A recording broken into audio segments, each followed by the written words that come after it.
Hi, my name's Don Herbert. I'm a lieutenant paramedic with Independence Township Fire Department. To my right is Anita Barksdale. She works for St. Joseph Mercy Oakland Hospital. And we're here today to refamiliarize you with the contents of your bleeding control bucket that you have in each of your classrooms. So the three items you have in there would be a pressure dressing, which looks like this out of the packaging and looks like this inside of the packaging. We have a combat application tourniquet or a CAT tourniquet. And we also have combat gauze or quick clotting gauze. And so one of the first things we're going to go ahead and show you how to do is how to pack a wound. So you would use the clotting gauze if a wound was oozing blood, but not spurting and not a bunch of blood coming out of that actual wound. So you can use it for a jagged wound, a gunshot wound, or even a laceration where it's very difficult to control bleeding. So this doesn't need to be used in just an active assailant situation. You could use this very easily for an accident that actually happens in your classroom where you can't control bleeding by the pressure method that we would want you to do first. So the little packaging comes in a very small package, but don't be fooled by its very small size. There's actually quite a bit of agent inside of this. So the first thing we want you to do is, regardless of what kind of a wound it is, we want you to hold pressure. Anita, will you hold pressure on that for me? So Anita's going to hold pressure on that. I'm going to tear this packaging open. And it's going to be a strip of cloth. And on this cloth is an agent that helps to stop bleeding. So she's going to remove her hands, and I'm going to start packing that wound with this gauze until I fill the wound cavity up.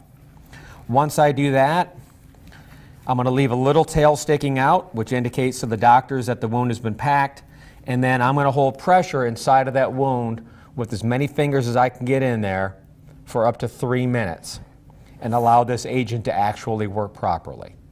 And now we're going to go ahead and show you how to use the Israeli pressure dressing. So it comes in a gray package just like this. It's torn open.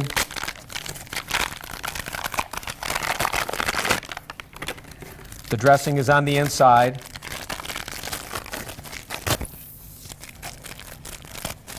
And then it just needs to be torn out of its cellophane wrapper. Once you get it out of the wrapper, you're going to place the pad over the wound directly and start wrapping, adding pressure with the elastic bandage.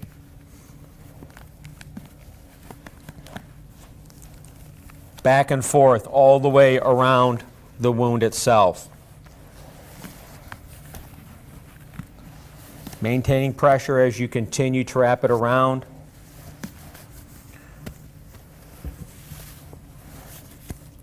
The wound, and then you can see you have this plastic clip here that actually just goes inside of the bandage and holds the wrapped bandage in place. That's how you go ahead and apply the Israeli pressure dressing.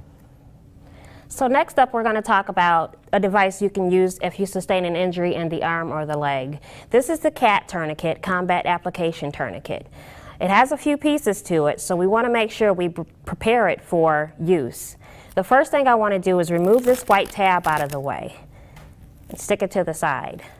Then we want to open the tourniquet up where we have a hole in the middle. We're going to find our injured wound. We're going to insert the injured extremity through the tourniquet and use the Velcro strap to tighten down. Then I'm going to use the Velcro end of the strap and Velcro the CAT tourniquet onto itself, stopping at the clip. At this point, I can take the tourniquet rod and turn and tighten until the bleeding stops.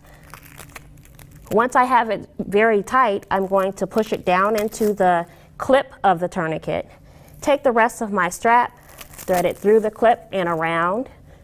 The last part is to take the white strip and place it over top of the rest of the tourniquet. Then I'm going to write a time on the tourniquet, and that indicates what time the tourniquet was placed on.